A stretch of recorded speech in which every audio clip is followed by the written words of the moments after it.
Flight 236 Toronto থেকে Lisbon যাচ্ছিল। এটা মাঝরাতের সময় ছিল আর জাহাজ তখন আটলান্টিক মহাসাগরের উপরে ৩৯,০০০ ফুট উচ্চতায় ফ্লাই করছিল। এই সিচুয়েশন পাইলট প্রতিবারই ফেস করে আর এটার মধ্যে কিছুই একনর্মাল ছিল না, কিন্তু জাহাজের মধ্যে এমন একটি জিনিস হয়েছিল যেটার কারণে সমস্ত সিচুয়েশন একবারে বদলে গিয়েছিল। আপনাকে জানিয়ে চলি, আটলান্টিক মহাসাগরের উপরে ৩৯,০০০ ফুট উচ্চতা থেকেও দূর দূর পর্যন্ত কোনো ভূমি দেখা যায় না। আর এই সময় পাইলট হঠাৎ জানতে পারলো যে জাহাজের ফিউল এবার শেষ হয়ে যাবে। এটা দুটো পাইলটের জন্যই খুবই মারাত্মক সিচুয়েশন ছিল, কারণ আটলান্টিক মহাসাগরের উপরে ফিউল শেষ হয়ে যাওয়ার মানে শুধু একটাই, আর সেটা হলো মৃত্যু। এই ঘটনা ঘটেছিল 23শে আগস্ট 2001 সালে টরন্টো পিয়ারসন এয়ারপোর্টে। এয়ার ট্রানসেট এয়ারলাইন এয়ারবাস A330 কে টরন্টো থেকে লিসবন যাওয়ার জন্য রেডি করা হচ্ছিল। এটা 7 ঘন্টার নন স্টপ ফ্লাইট ছিল আর এজন্যই এর মধ্যে 48 মেট্রিক টন ফিউল ভরা হয়েছিল। আর সবকিছু রেডি হয়ে যাওয়ার পর প্যাসেঞ্জারও চড়তে শুরু করেছিল। তখন ঘড়িতে 9টা বাজছিল আর জাহাজের মধ্যে 293টি প্যাসেঞ্জার, 2 জন পাইলট আর 13 জন কর্মচারী ছিল। পাইলট ক্যাপ্টেন 48 বছর বয়সী রবার্ট পিসি ছিলেন, যিনার 16,000 ঘন্টা ফ্লাইট উড়ানোর এক্সপিরিয়েন্স ছিল। সেকেন্ড পাইলট 28 বছর বয়সী ডিক ড্রিজার ছিলেন, যিনার 5,000 ঘন্টা ফ্লাই উড়ানোর এক্সপিরিয়েন্স ছিল। তার মধ্যে তিনি শুধু 400 ঘন্টা এই ফ্লাইট 236কেই উড়িয়েছিলেন। জাহাজের কথা বলতে এই জাহাজ ওই সময়ের state of the art airbus A330 model ছিল, যেটা মাত্রই 2 বছর পুরনো ছিল। মূল কথা হলো যে না পাইলটের মধ্যে কোনো এক্সপিরিয়েন্সের কমি ছিল আর না জাহাজের মধ্যে কোনো কিছু ফল্ট ছিল।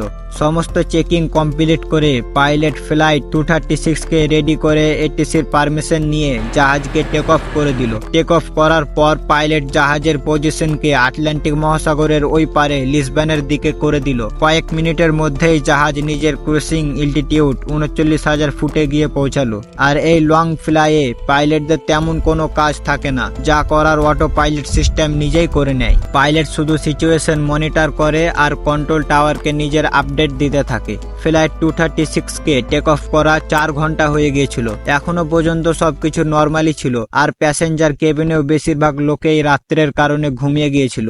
জাহাজ আটলান্টিক মহাসাগরের একবারে মাঝে পৌঁছে গিয়েছিল আর এটাই ওই সময় ছিল যেই সময় জাহাজের মধ্যে একটা প্রবলেম দেখা দিল।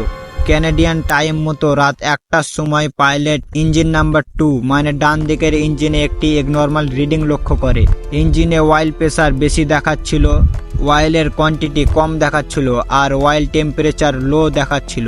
এরকম এরার পাইলট নিজের লাইফে প্রথমবার দেখছিল। ওনারা দ্রুত ফ্লাইট মেনু খুলে এই অদ্ভুত এরারের জন্য জানার চেষ্টা করে।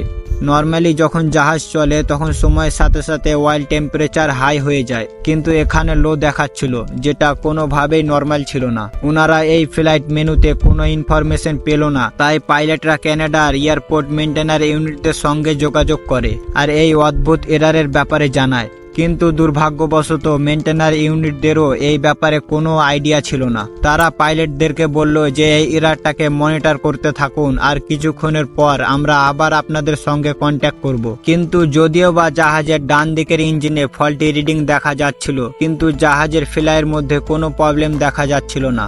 পাইলটরা এটা ভেবে শান্ত হয়ে গেল হয়তো কোনো ফল্টি সেন্সার অয়েলে ভুল রিডিং দেখাচ্ছে। কিন্তু 30 মিনিট পর পাইলটদের সামনে আর একটা বড় মেসেজ দেখা গেল, আর এই মেসেজটা কোনো অয়েলের ছিল না, বরং এটা ছিল ফিউলের। কমার্শিয়াল এরোপ্লেনের ফিউল 2 দিকের উইংসের সমান সমান থাকে, আর এটা দেখা গেল যে এই জাহাজে 2 উইংসের সমান ফিউল নেই। ডান দিকের উইংসে ফিউল কম ছিল বাম দিকের চাইতে। আর এই সমস্যাটাও খুব বড় একটা সমস্যা ছিল না, কারণ এটা ফ্লাইটের মধ্যে থেকে এই সমস্যার সমাধান করা যায়। ক্যাপ্টেন এটার সমাধানের জন্য ক্রসফিট ভলভকে খুলে দিল আর কিছুক্ষণের মধ্যেই বাম দিকের উইংস থেকে ফিউল ডান দিকে এসে 2 দিকে ফিউল আবার সমান সমান হয়ে গেল। এটা হওয়া 10 মিনিটই হয়েছিল আর পাইলটরা আবার লো ফিউলের ওয়ার্নিং দেখতে পেল। এটা এমনই একটা প্রবলেম যেটা কোনো পাইলটই দেখতে চায় না, তাও আবার প্যাসেঞ্জার ভর্তি জাহাজে। পাইলট আবার দেখলো যে ডান দিকের উইংসে ফিউল কম হয়ে গেছে আর এবার 2 দিকে ফিউল মিলিয়েও এতটা ফিউল নাই যে লিসবন যাওয়া যাবে। এইবার মামলা সিরিয়াস হয়ে গেছে। আটলান্টিক মহাসাগরের মাঝখান থেকে প্লেনকে ঘুরিয়ে নিয়ে যাওয়াও সম্ভব নয়। এবার শুধু একটাই উপায় আছে আর সেটা হলো ইজর্স আইল্যান্ড। এই আইল্যান্ডটা আটলান্টিক মহাসাগরের মাঝে পর্তুগালের অংশ, যেখানে টাসেরা নামের আইল্যান্ডে এয়ারপোর্ট আছে। ক্যাপ্টেন দ্রুত সান্টা মেরিয়া এটিসি কে কন্ট্যাক্ট করে ওনাদেরকে বলে যে এই এয়ারপোর্টে ফিউল শর্টেজের কারণে ল্যান্ড করবে, কিন্তু এখনো পর্যন্ত পাইলটরাও জানতো না যে ওনারা এয়ারপোর্ট পর্যন্ত যেতে পারবে না সমুদ্রেই তাদেরকে ল্যান্ড করতে হবে। এই সময় জাহাজে 60 টন ফিউল বেঁচে ছিল, মানে প্রায় 7000 কেজি। দেখে মনে হচ্ছে এটা অনেক, কিন্তু এটা 100%-এর মধ্যে মাত্র 6%, তাও আবার খুবই দ্রুত শেষ হয়ে যাচ্ছিল। কিন্তু বিষয়টি হলো ফিউল কম কেন হচ্ছিল? এইবার কোনো ফল্টি সেন্সার ভুল রিডিং দেখাচ্ছিল, না আসলে ফিউল কম হয়ে যাচ্ছিল? কমে যাওয়ার কারণ শুধুমাত্র একটাই হতে পারে, যে কোথাও না কোথাও ফিউল লিক হয়ে যাচ্ছে। এ কারণে পাইলট জাহাজের কর্মচারীদেরকে বলে পিছনে চেক আউট করতে, যে কোনো জায়গা থেকে ফিউল লিক হচ্ছে নাকি। কিন্তু অন্ধকারের জন্য কর্মচারীরা এমন কোনো কিছু দেখতে পেল না। এবার পরিস্থিতি এমন ছিল যে প্রত্যেক 5 মিনিটের মধ্যে 1 টন ফিউল কম হয়ে যাচ্ছিল। পাইলটরা এবার বুঝতে পেরে গেল যে ফিউল কোনো না কোনো জায়গা থেকে লিক হচ্ছে। ওনাদের কাছে আর মাত্র 25 মিনিট সময় ছিল, যেটা দিয়ে টাসেরা এয়ারপোর্ট যাওয়া অসম্ভব। এই সময়ও পাইলটরা মেইনটেনার ইউনিট ও এটিসির সঙ্গে কন্ট্যাক্টে ছিল। মেইনটেনার ইউনিট পাইলটকে একটা পরামর্শ দেয় যে ফিউল লিকেজকে কনফার্ম করার জন্য জাহাজকে 39,000 ফুট থেকে নামিয়ে 20,000 ফুটে আনতে বলে, কিন্তু পাইলট এটা করতে মানা করে দেয়, কারণ যদিও বা প্লেনে লিকেজ কনফার্ম হয়ে যায়, কিন্তু তারপর জাহাজকে ওপরে নিয়ে যাওয়া আর সম্ভব হবে না। তাদের কাছে অ্যাটলিস্ট 39,000 ফুটে গ্লাইডিং করার অপশনটা তো বেঁচে আছে। তার কয়েক মিনিট পরে সমস্ত সন্দেহ দূর হয়ে গেল যখন জাহাজের ডান দিকের ইঞ্জিনে আগুন ভড়কে ওঠা দেখতে পেল। এটা দেখে জাহাজের ভিতরে হট্টগোল শুরু হয়ে গেল। যে প্যাসেঞ্জার গুলো শান্তির ঘুম ঘুমোচ্ছিল, তাদের ঘুম এবার ভয়ানক দৃশ্য হয়ে গেল। জাহাজে এবার কেবল 4.5 টন ফিউল বেঁচে ছিল, আর মাত্র একটা ইঞ্জিন। আর এই একটি ইঞ্জিনে ফ্লাই করা সহজ নয়। এবার জাহাজ আস্তে আস্তে নিচের দিকে ঢুলতে লাগলো, আর এদিকে টাসেরা এয়ারপোর্টে এমার্জেন্সি অ্যালাউ হয়ে গেল। আর এমার্জেন্সি ক্রিউ সমস্ত প্রকারের সিচুয়েশন হ্যান্ডেল করার জন্য প্রস্তুতি নিয়ে নিয়েছিল। জাহাজ এখনো পর্যন্ত টাসেরা এয়ারপোর্ট থেকে 240 কিলোমিটার দূরে ছিল, আর তার মধ্যে মাত্র 600 কেজি ফিউল বেঁচে ছিল। আর যেটার ভয় ছিল সেটাই হলো জাহাজের বাম দিকের ইঞ্জিন ফুল স্পিডে চলার কারণে ব্লাস্ট হয়ে গেল। এবার জাহাজ বিনা ইঞ্জিনে আকাশের মধ্যে গ্লাইডিং করতে লাগলো। এখানে ক্যাপ্টেনের জাহাজকে 20,000 ফুটে নামিয়ে না আনার সিদ্ধান্তটা একেবারে ঠিক হয়।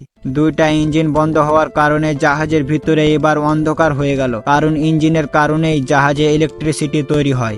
আর সৌভাগ্যের ব্যাপার হলো জাহাজে অটোমেটিক টারবাইন বাইরে বেরিয়ে এলো, যেটা এয়ার স্পিরিটের মাধ্যমে এতটাই কারেন্ট তৈরি করতে পারছিল যতটা ইঞ্জিনের ইম্পর্টেন্ট মেশিন গুলো চলছিল। এবার টাসেরা এয়ারপোর্ট 120 কিলোমিটার দূরে ছিল, আর জাহাজ 30,000 ফুট নিচে চলে এসেছিল। আর ক্যাপ্টেনকে এই দূরত্ব শুধু গ্লাইডিং করেই পার করতে হতো। প্যাসেঞ্জার কেবিনে অন্ধকারের কারণে প্রত্যেকে চুপচাপ ভয়াবহ দৃশ্য দেখতে চলেছিল। আর সিচুয়েশন এমন হয়ে গিয়েছিল, যদি জাহাজ এয়ারপোর্ট পর্যন্ত না যেতে পারে তাহলে জাহাজকে সমুদ্রে ল্যান্ড করতে হবে। এই জন্যই কর্মচারীরা প্যাসেঞ্জারদেরকে সমুদ্রে ল্যান্ড করার জন্য পরিস্থিতি দিতে লাগলো। সমুদ্রে ল্যান্ডিং সব দিক থেকেই খতরনাক হয়, কারণ ল্যান্ডিং এ যদি বেঁচেও যায় কিন্তু জলে ডুবে যাওয়ার ভয় থাকে। আর যদি জলে ডুবে নাও যায় তবু ঠান্ডা জলের জন্য হাইপোথার্মিয়ার শিকার হয়ে মারা যেতে পারে। জাহাজকে বিনা ইঞ্জিনে গ্লাইডিং করা খুবই মুশকিল। সমস্ত কিছুই জাহাজের পিচ কন্ট্রোলের উপর ডিপেন্ডেন্ট ছিল, যাকে পাইলট স্টিকের দ্বারা কন্ট্রোল করছিল। জাহাজের উচ্চতা প্রতি মিনিট 2000 ফুট নেমে আসছিল, মানে জাহাজ 15 মিনিটের মধ্যে হয়তো এয়ারপোর্টে পৌঁছাবে আর না হলে সমুদ্রে ল্যান্ড করবে। আর যখন জাহাজটা টাসেরা এয়ারপোর্ট থেকে মাত্র 15 কিলোমিটার দূরে চলে এসেছিল, তখন জাহাজের উচ্চতা 13,000 ফুট ছিল। আর নর্মালি এতটা দূরত্বে জাহাজের উচ্চতা 3,000 ফুট রাখতে হয়। এবার যদি পাইলট নোজ ডাইভ করে উচ্চতাকে কম করতে চায় তো তবে জাহাজের স্পিড অনেক বেশি হয়ে যাবে, আর এক্ষেত্রে দুর্ঘটনা ঘটতে পারে। এজন্যই পাইলট এখানে একটি পুরো 360 ডিগ্রি চক্কর লাগায়। এটার কারণে জাহাজের দূরত্ব ততটাই থাকে, কিন্তু উচ্চতা 13,000 ফুট থেকে নেমে 5,000 ফুটে চলে এসেছিল। এই উচ্চতা এখনো বেশি ছিল, কিন্তু এতটাও বেশি নয় যে আবার একটা 360 ডিগ্রি চক্কর লাগানো যাবে। এজন্যই পাইলট জাহাজের পজিশন রানওয়ের দিকে করে করে আর কয়েকটা ছোট স্টার্ন নেয়, আর এই স্টার্নের কারণে জাহাজের উচ্চতা আরো একটু নেমে এলো। জাহাজ ল্যান্ডিং করার সময় ইঞ্জিন থ্রাস্ট বাড়িয়ে দেয়, যার কারণে জাহাজের সামনের দিকটা একটু উপরের দিকে ওঠে। কিন্তু এই ফ্লাইট 236 এর কাছে কোনো ইঞ্জিনই ভালো ছিল না। এ কারণে এই ল্যান্ডিংটি নর্মাল ল্যান্ডিং থেকে অনেক আলাদা হতে চলেছিল। পাইলটের কাছে জাহাজ ল্যান্ডিং করার মাত্র একটাই চান্স ছিল। অবশেষে জাহাজ একটা জোরদার ঝটকা দিয়ে রোডের উপরে লাগলো, আর 12টা টায়ারের মধ্যে 8টা টায়ার ব্লাস্ট হয়ে গেল। প্লেনকে থামানোর জন্য অনেক মুশকিল তো হলো, কিন্তু অবশেষে প্লেন থেমে গেল। প্লেন থামার সঙ্গে সঙ্গে ল্যান্ডিং গিয়ারে আগুন লেগে গেল, আর তখন এয়ারপোর্টের ক্রিউ মেম্বাররা আগুনকে সঙ্গে সঙ্গে কাবু করে নিল। ফ্লাইট 236 এরোপ্লেন হিস্ট্রির প্রথম এবং শেষ এরোপ্লেন ছিল, যেটা সবচাইতে বেশি বিনা ইঞ্জিনে আকাশের উপরে ফ্লাই করার রেকর্ড বানিয়েছিল। ডান দিকের ইঞ্জিনে ফিউল লিকেজের উপর যখন ইনভেস্টিগেশন করা হয়, তখন জানতে পারে যে টরন্টোতে টেক অফ করার পূর্বে ক্রিউ মেম্বাররা ইঞ্জিনের একটি পার্ট চেঞ্জ করেছিল, আর এই পার্টটা অন্য এক প্লেনের ছিল। তাই লুজ সেটিং এর কারণে এই জায়গাটি ভাইব্রেশন হয়ে ব্লাস্ট হয়ে যায়, আর এই ফিউল লাইনকেও নষ্ট করে দেয়। এই ঘটনাটা পরে এয়ারবাস একটা নতুন সিস্টেম ইনস্টল করে, যাতে ভবিষ্যতে ফিউল লিকেজ হলে পাইলট আগে থেকে বুঝতে পারবে। 1 বছর পর ক্যাপ্টেন রবার্ট পিসি আর ক্যাপ্টেন ডিক ড্রিজারকে ডেড স্টিক ল্যান্ডিং করার জন্য সুপিরিয়র এয়ারম্যানশিপ অ্যাওয়ার্ড দেওয়া হয়।